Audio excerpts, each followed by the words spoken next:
על פי מה שלמדתם, הציגו שניים מן הגורמים לתהליך הדקולוניזציה. זה החלק השני של השאלה, שבסרטון הראשון על הדקולוניזציה, הראשון מתוך 3 סרטונים שהבטחתי לכם, לא, ענינו כבר בסרטון הראשון. בסרטון הזה אני אענה על החלק הזה, אבל קודם כל צריך לדעת מהם הגורמים שהביאו לאותו תהליך, שבקריקטורה כאן אנחנו רואים את האדם השחור האפריקאי, מטאטא החוצה מיבשת אפריקה את האימפריות האירופאיות. מזכיר, הדקולוניזציה היא ההשתחררות של עמים באסיה ואפריקה משלטון המעצמות האירופאיות. אז בכך נדון בסרטון הזה, ובסוף תישארו, נראה איך עונים על השאלה הזאת. אז בואו נתחיל עם הגורם הראשון. One of the primary objectives of the foreign policy of the United States is the creation of conditions in which we and other nations will be able to work out a way of life free from coercion. This is no more than a frank recognition that totalitarian regimes imposed upon free peoples by direct or indirect aggression undermine the foundations of international peace and hence the security of the United States. Should we fail to aid Greece and Turkey in this?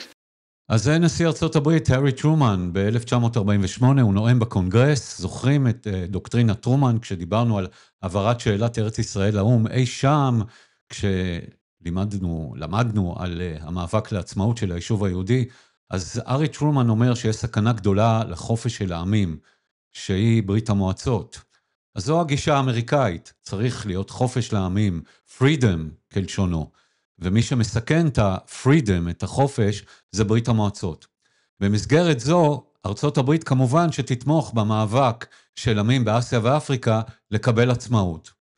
הפוך מכך, ברית המועצות בעצם לא הפוך בדיוק, היא תומכת גם בעצמאות לעמים באפריקה ואסיה, אבל מהאידיאולוגיה שלה, שהעמים האלה צריכים להשתחרר מהניצול הציני והאלים של המעצמות האירופאיות של ארצות הברית ובריטניה, שכמובן הן שותפות של ארצות הברית בגוש המערבי.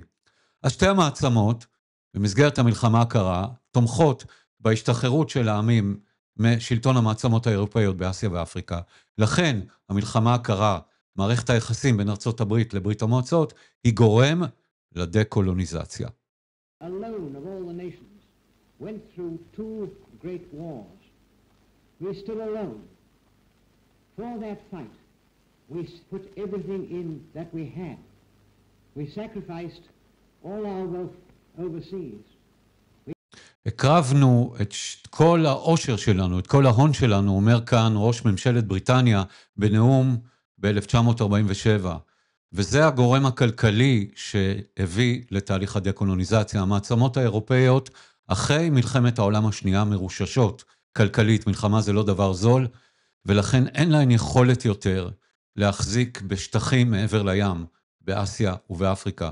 כמו שאומר כאן ראש ממשלת בריטניה, נשארנו לבד כלכלית, אחרי זה אומר גם, נאלצנו ללוות כספים מארצות הברית, ואנחנו במצב קשה מאוד. אז זהו הגורם השני לתהליך הדקולוניזציה. הגורם השלישי שנדבר עליו הוא גורם פוליטי.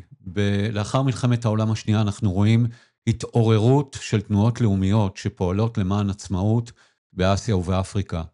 כמו בסרטון כאן שאתם רואים, שהוא יום הכרזת העצמאות של אלג'יריה ב-1962. התנועה הלאומית שם הייתה חזקה מאוד וניהלה מלחמה עקובה מדם נגד צרפת. מה גם שחיילים מארצות באפריקה ואסיה שרתו בצבאות בעלות הברית במלחמת העולם השנייה, וראו עד כמה עמים נלחמו כדי להשתחרר מהשלטון הנאצי. וזה גם השפיע עליהם לפעול בארצותיהם שלהם, כדי להשתחרר משלטון המעצמות האירופאיות. כמו שאתם רואים כאן בתמונה, זה יום ההשתחררות של האלג'יראים מהשלטון הצרפתי. אז עכשיו אנחנו יכולים להשלים את השאלה שעליה דיברתי בסרטון הקודם.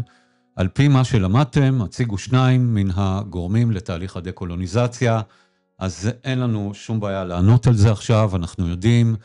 כמובן שאפשר להיעזר בספר במבחן, אז זה בכלל שאלת ידע קלה.